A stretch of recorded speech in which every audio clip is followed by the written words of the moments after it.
Passionate debate on both sides of the Supreme Court's historic ruling today. And now WCPO 9 News reporter Kendria LaFleur shows us how those in Cincinnati raised their voices. It was a day filled with protests after the ruling, with some people staying late into the night, blocking off a portion of the road in front of the courthouse. Now, while those who are in favor of the ruling call it a major win for human rights, those against it say otherwise.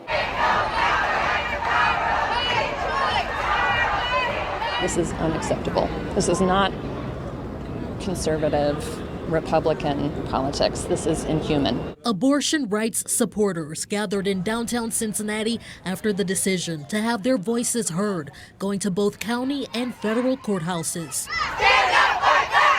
Among the crowd, there are people who don't care about conditions like mine when I was 19 and would gladly see me die before give me abortion care.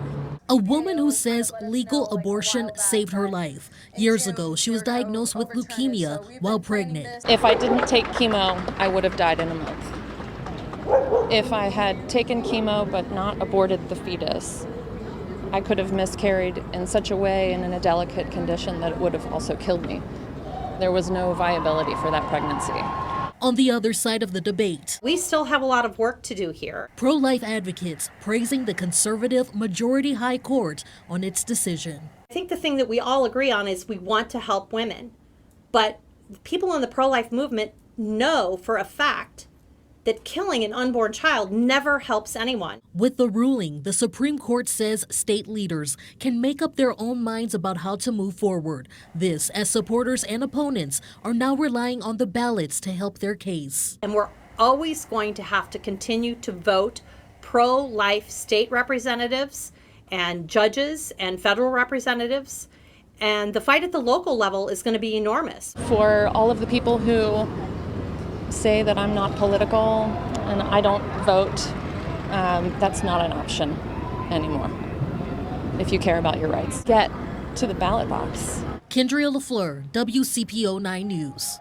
The decision is now an issue in the race for Ohio governor, with Democrat Nan Whaley and incumbent Republican Mike DeWine on opposite sides of this issue. Those of you who are pro-choice believe this is a matter of freedom, and this is a decision only the woman can make. Those who are pro-life, including my wife Fran and me, believe that the life of a human being is at stake, and we have an obligation to protect that innocent life. Ohio is a pro-choice state.